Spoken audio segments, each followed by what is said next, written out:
quería hablar un poquito del Premio Nobel de Física, que es simplemente situar en contexto, hablar de los láseres CPA, que ha sido una parte del Premio Nobel, que es la parte que yo conozco y que conozco bien, luego hablar ya de los láseres ultracortos, ultraintensos y de la física que se puede hacer con ellos, porque es una herramienta que yo creo que no nos damos cuenta de hasta dónde podemos llegar, y luego la última parte es hablar de lo que es el centro de láseres pulsados.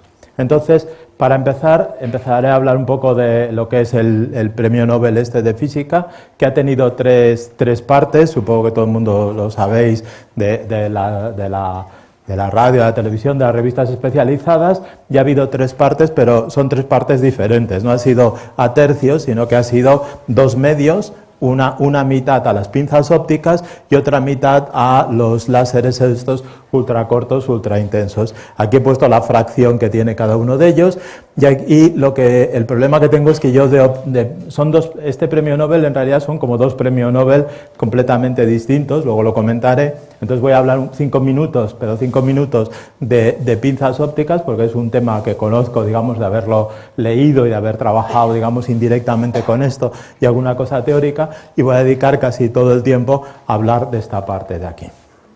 La primera parte, la que no controlo, por decirlo así, de pinzas ópticas, es un trabajo que en realidad viene de muchos años atrás y que algunos, según he leído, lo ven casi como una deuda que quedaba pendiente, porque ha habido muchos premios Nobel relacionados con pinzas ópticas y luego ya ha habido premios Nobel relacionados estrictamente con atrapar átomos, que es una técnica que vendría después que esta y que se desarrolló en base a esta. De alguna manera, digamos que podríamos decir que Atkins tiene hijos científicos suyos que han sido premio Nobel y él no lo era por un trabajo que tenía origen, y seguramente esto es una deuda pendiente, esto es una opinión personal. ¿Qué son las pinzas ópticas? Pues las pinzas ópticas es aprovechar que la luz hace una fuerza. Si nosotros abrimos o cerramos la luz, la cabeza nos pesa más. Supongo que nadie ha hecho el experimento, y si alguien lo ha hecho no notará nada, pero si esto es un láser, un puntero láser, y yo hago así, la mano me pesa menos. Este menos es tampoco que no noto nada,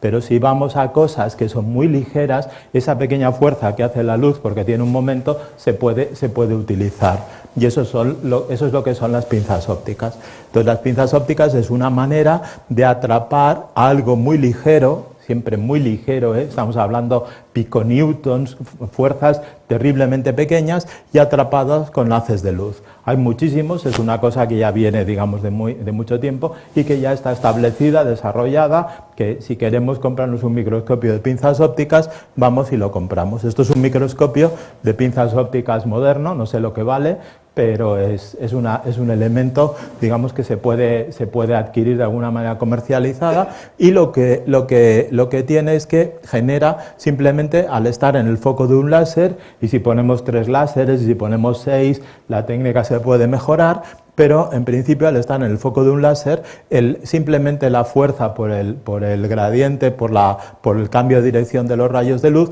se nos ejerce una fuerza que le da un punto de estabilidad aquí en medio, y algo que sea muy ligero, si pesa mucho ya no, pero si es muy ligero, tiende a quedarse aquí. Entonces podemos hacer cosas muy ligeras que son, pues el caso más típico de usar pinzas ópticas es algo que esté flotando en agua. ¿Vale? Una célula, algo muy ligero, una célula, pero no una célula en el aire que pesaría mucho, una célula en equilibrio hidrostático, que esto, si le hacemos una pequeñísima fuerza, nos la llevamos de un sitio a otro. Entonces eso es fundamental y ha revolucionado la biología, porque permite con láser una célula que está en suspensión en agua, o sea, daros cuenta que podemos hacer muy poca fuerza, pero eso es justo algo que está en equilibrio ahí flotando, la cogemos con la pinza óptica y nos la podemos llevar a otro sitio. Entonces, hasta donde he leído, insisto que ahí estamos todos, estoy al mismo nivel que vosotros, he leído y nada más que esto, pero hasta donde he leído, hasta donde sé, las pinzas ópticas están revolucionando la biología, o ya la han revolucionado posiblemente hace una década, porque ya en muchos laboratorios las tienen, y los que no los tienen porque no les han interesado, y permite atrapar una célula y llevarla de un sitio a otro. Y entonces permite hacer cosas que si lo tocáramos con unas pinzas no seríamos igual de delicados, haríamos daño, introduciríamos partículas o virus o cosas que así no tenemos que introducir nada, y es una manera limpia de hacer las cosas. E insisto, ese es el tamaño, o sea que es un aparato compacto, industrial y ya sin problemas. Esta es la idea. Y esta idea de microfuerza, solamente por dar un ejemplo así un poco divertido, se puede usar para hacer cosas donde necesitas microfuerza, pero es importante, y una de ellas, eso es solo un ejemplo, pero para tener una idea de hasta dónde pueden llegar estas cosas, pues el ADN es una hélice. Si es una hélice es un muelle. Si es un muelle, de pequeños todos hemos hecho lo mismo, cuando vemos un muelle pues lo estiramos a ver qué pasa. Pues podríamos hacer lo mismo con el ADN. Si el ADN es un muelle, lo podemos estirar a ver qué pasa y entender muchas cosas. A partir de algo tan simple entenderíamos muchas cosas. Pues esto ahora se puede hacer perfectamente, pero claro, no vamos a estirar el muelle cogiendo una hebra de ADN con la mano y haciendo así no tendría sentido.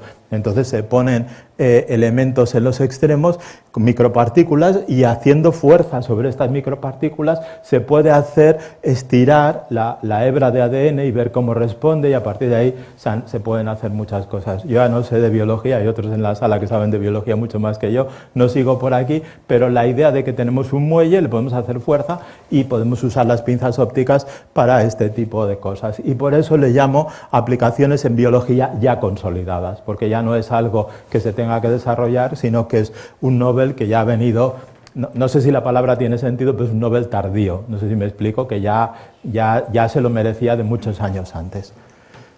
Bueno, esta es la primera parte, no voy a decir nada más de pinzas ópticas, y he puesto esta raya, no porque tengan estas dos personas nada, no sé qué tal se lleva uno con el otro, Atkins no lo conozco personalmente, o sea que no sé, pero lo que sí sé es que son dos temas completamente distintos. Solo tienen en común los dos premios Nobel una cosa, la palabra láser, nada más.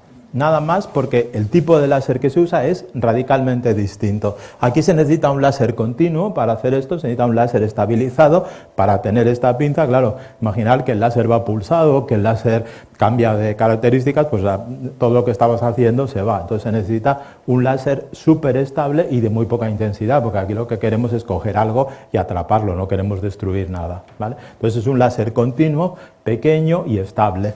Este es justo lo contrario, es un láser pulsado llevado al límite, y al llevar las cosas al límite pues son mucho más inestables y tienen muchos más problemas. O sea que esta raya, lo único que quiero significar con ella es que son dos temas completamente diferentes.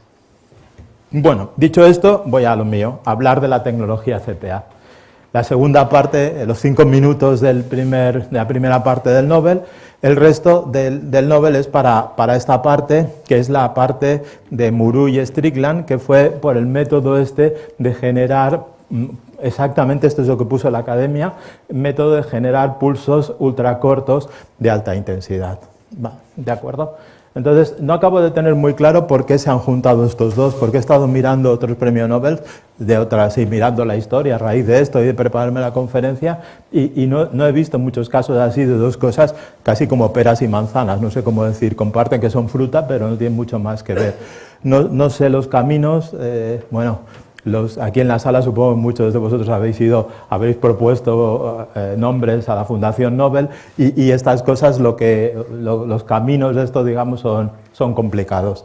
Dicho eso, vamos a la segunda mitad, que lo que nos interesa aquí es entender esto. ¿Qué quiere decir este método? La gran parte de esta charla será en entender cuál es este método por el que se han llevado el premio Nobel. Y este método es lo que llamamos la tecnología CPA. Prefiero llamarle CPA, en un momento entenderéis el porqué del resto de cosas. Como voy a hablar de cosas muy así, de muchos vatios, teravatios y muchas cosas así, me apetece dejar claro dos cositas de unidades. Lo primero de unidades es decir lo que es un vatio, la potencia es energía dividido por tiempo, y un vatio es un julio por segundo. Entonces, si yo quiero hacer un láser muy potente, tengo dos caminos, o hacer muy grande el numerador o muy pequeño el denominador.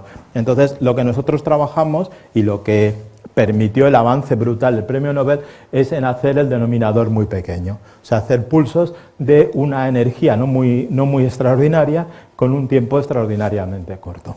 Entonces, un poco de repaso de historia de estas cosas. El primer láser se hizo ya hace 50 y pico, casi 60 años. Los primeros tiempos fue Maiman y era un láser continuo. Era un láser, continuo de pulsos muy largos. Tenía un cristal, este láser.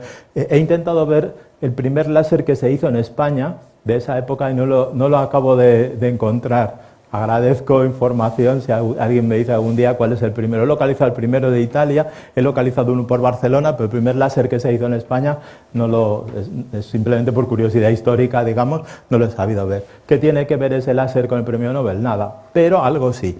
Este láser, inmediatamente después de tenerlo, trataron de llegar a un láser un poco más potente, y lo que pasaba, algo, digamos que siempre que tenemos algo queremos más, pues siempre que tenemos un láser de una potencia, queremos más potencia.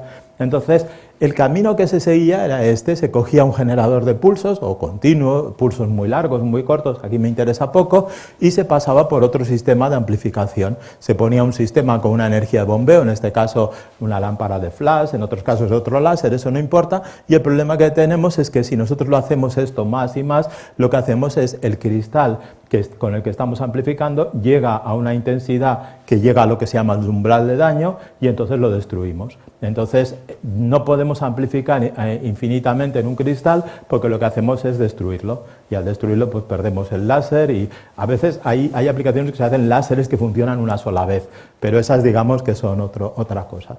Entonces llegaron los americanos, critico así un poquito a los americanos en esto, hicieron todo a lo grande. Si tenemos que amplificar más y se nos destruye el cristal, vamos a abrirlo. Y para abrirlo lo vamos a abrir en dirección transversal. Yo llamo siempre, si tenemos un láser, dirección longitudinal a la dirección que se propaga el láser y transversal a la contraria. Entonces, si hacemos esto, lo que tenemos es que abrimos y vamos abriendo, y tenemos aquí un cristal de 1 metro. Y estos son los primeros láseres, se hicieron así. Los primeros láseres que se hicieron de teravatios se hicieron a base de cristales enormes, y eran láseres monstruosos, y les venía muy bien el nombre de tera quiere decir monstruo, eran láseres monstruosos, y ya eran láseres carísimos en grandes laboratorios americanos, y todo el mundo feliz. Y esta era la situación en donde se encontró el trabajo de Murray y Strickland. Se pretendía que ya se había llegado, se pensaba que ya se había llegado a una saturación de la tecnología y que no podíamos ir más allá. Y entonces lo que encontraron ellos dos es una idea fresca, digamos, que en vez de abrir el haz en dirección longitudinal, en dirección transversal, lo abrieron en dirección longitudinal. Y esa fue su idea. Esto es la idea que les ha valido el premio Nobel. Simple, clara, destilada, pequeña. Estos láseres permitieron llegar a lo que se llamaba el teravatio encima de una mesa óptica, y en los principios, un poco por contar historia, se les llamaban los láseres T al cubo. Esta es la Universidad de Rochester en aquella época, y esto es una foto que hice yo, y esta es mi sombra por aquí, ¿vale?, de aquella época. Estos son Murray y Strickland en esos años desarrollando este láser. Y un poco la tecnología, vamos a explicar lo que es esa idea clara y sencilla de la tecnología CPA. Y ahora podemos entender la palabra, la C de CPA.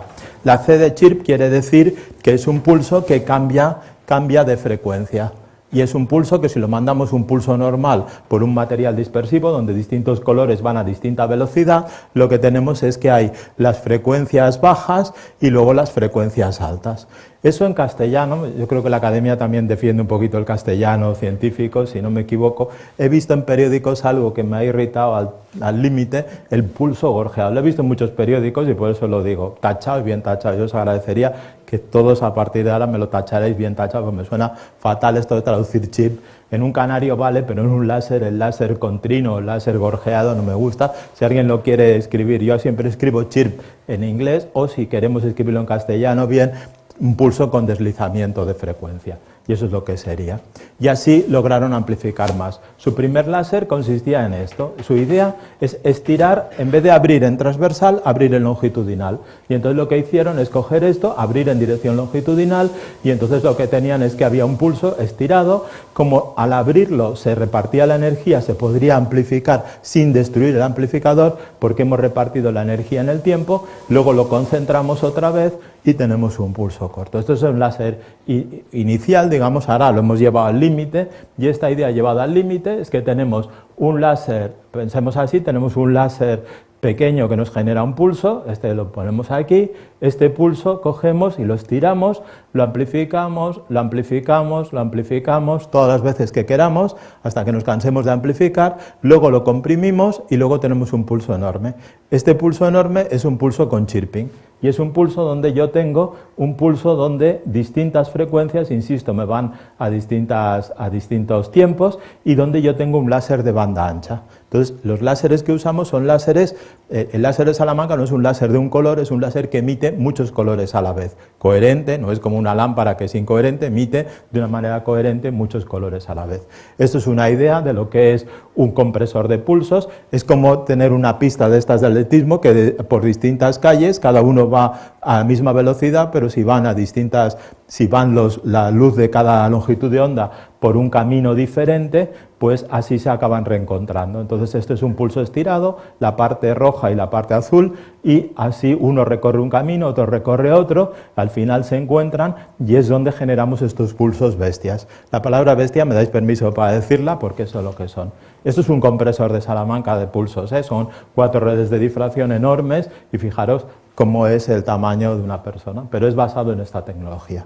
Esta tecnología motivó un aumento de, digamos, como un énfasis de todo cómo iba la tecnología y la amplificación de pulsos, y aquí es donde esta especie de inflexión que se produjo aquí es la que llevó a que todo el mundo nos pasáramos a la tecnología CPA. Esto serían las potencias, permitieron pasar a teravatio muy sencillo, a petavatio, y luego durante un tiempo se pensaba que esto iba a ir del petavatio al hexavatio y más allá, y ahora hemos sido ya un poco realistas y estamos pensando que en 10-20 petavatios hay una saturación.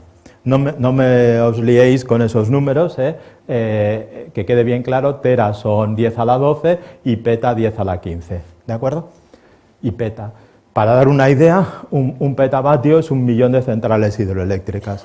Claro, si fuera un petavatio continuo esto no funcionaría. El truco es que tenemos pulsos muy, muy cortos y podemos hacer esto porque lo estamos haciendo en un pulso muy corto. O sea que los láseres de Murú, el nuestro en Salamanca, son láseres que casi todo el tiempo están parados, ¿vale? Si que alguien quiere un titular perfecto, en Salamanca se ha comprado un láser que estará casi todo el tiempo parado, ¿vale? Perfecto, ¿vale? Será cierto.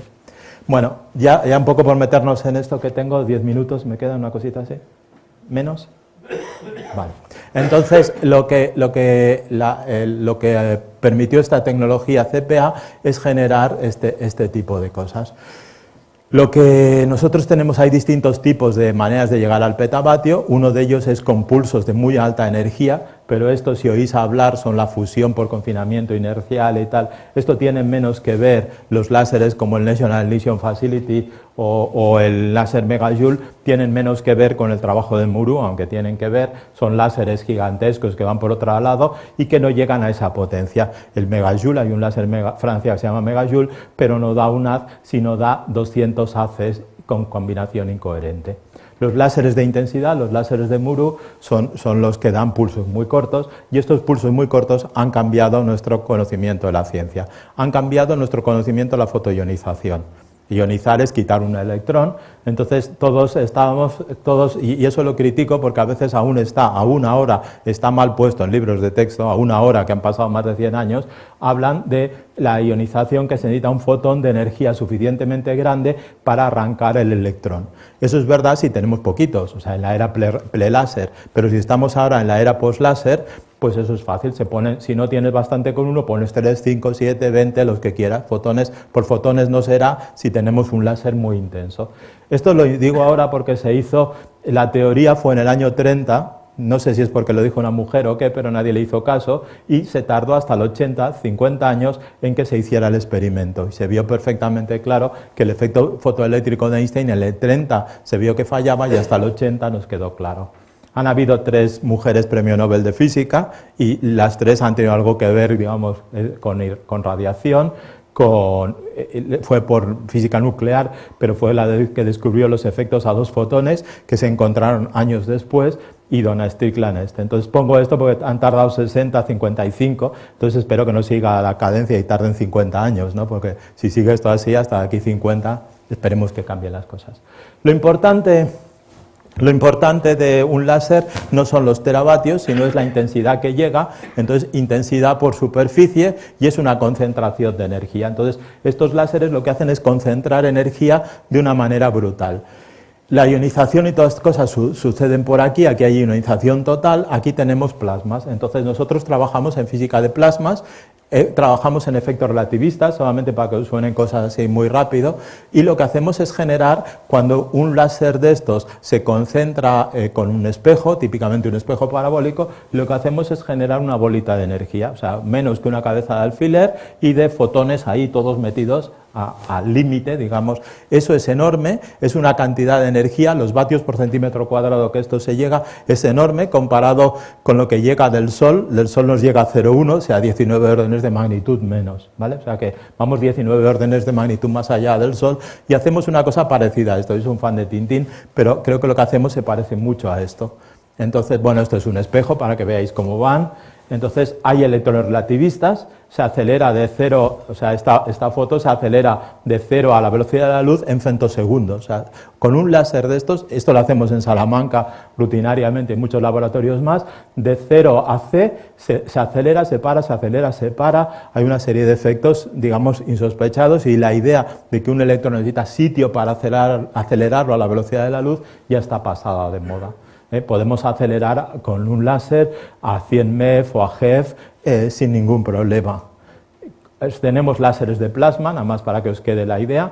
Se puede tener con láser, poniendo en el foco de un láser, generar un plasma. Se puede hacer un haz de electrones de 100 MeV o de GeV sin ningún problema. Estos electrones se pueden usar digamos, cambiando el experimento, se puede hacer que generen radiación de betatrón, que es radiación parecida a la radiación del sincrotrón, y esto es una foto de rayos X, con rayos X espacialmente coherentes, una foto con radiación de betatrón, que se parece en alguna cosa a radiación de sincrotrón. Se pueden acelerar protones, por ejemplo, tiene sentido hablar de protonterapia generada por láser, ya hay centros que lo empiezan a considerar, protones acelerados por láser, y el acelerador es realmente pequeño. Lo que es enorme es el láser, pero tiene menos problemas. Bueno, esto es la manera de hacerlo, paso de esto, y un poco lo que a mí me apetece decir aquí es que pienso que el láser es el acelerador del futuro, y yo, para mí, me creo que ya es el acelerador del presente. Comparar una cavidad de radiofrecuencia normal con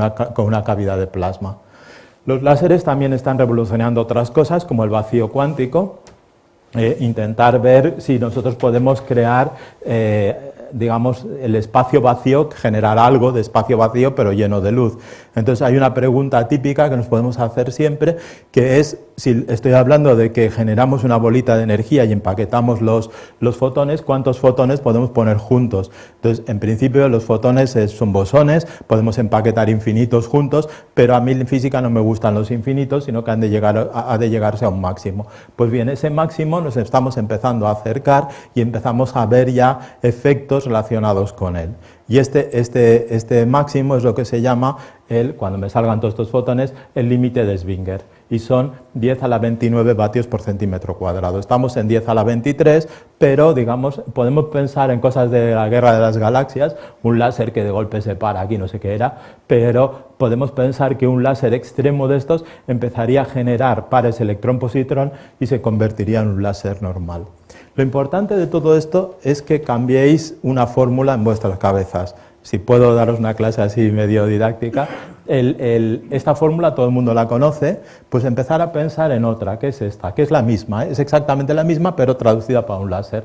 Y una intensidad de un láser se parece a una densidad. Entonces, estamos intentando, esta bola de energía que estamos haciendo, tiene una concentración de energía por centímetro cúbico que ya se empieza a aproximar a la densidad del agua. Daros cuenta de lo que es. Ya acabo con esto, hablo un momento de centro láser y termino. En el CLPU, donde hacemos estas cosas en Salamanca, si no hablo de esto, mis jefes no hago un poquito de publicidad, es una ICTS, una infraestructura científico-técnica singular, donde nuestro equipamiento singular es el láser de petavatio. Estamos dentro de la estructura esta de ICTS. Y bueno, este es el mapa donde estamos. En Castilla y León está el Centro de Evolución Humana relacionado con las excavaciones de Atapuerca, y el Centro de Láseres Pulsados en Salamanca, que es aquí. El Centro de Láseres Pulsados es un consorcio público entre el Gobierno de España, el Gobierno regional y un poquito la Universidad de Salamanca. Esta es la foto del centro, muy bonita, y eso es el láser, para que os suene una idea de lo que es un láser de petavatio. Este es el tamaño de un láser de petavatio. Tenemos 3 salidas. La salida más relevante es la salida de petavatio.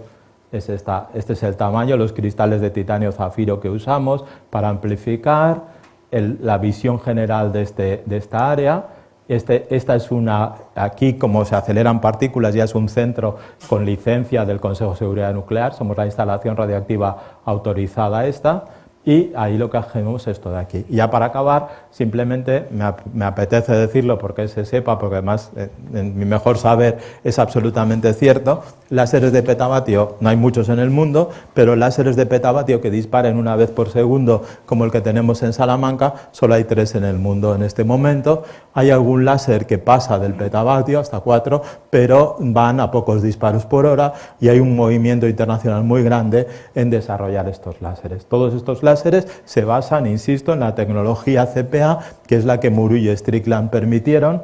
Y ya para acabar, digamos, hay una frase o un paper de hace ya 20 años en Physics Today, un poco profético de Gerard Muru, que dijo lo que podrían ser los láseres y lo que se podría hacer con estos láseres y que se ha hecho. Estamos llegando a estas cosas, hacen presiones enormes, aceleraciones enormes y, digamos, es una manera de generar física nueva a escala pequeña, física extrema, pero no a escala monstruosamente grande, sino a escala microscópica.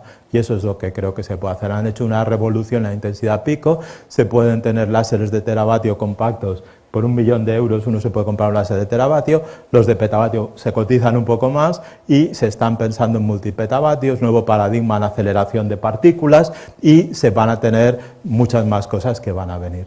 Bueno, esto es una foto de Muru en el centro láser. Strickland no nos ha visitado nunca, esta fue del año 17 y bueno, la vez que nos vino a ver allí, la última vez que nos ha venido a ver. Y nada más, gracias por vuestra atención y este es un ejemplo de fotónica rural que siempre me gusta poner.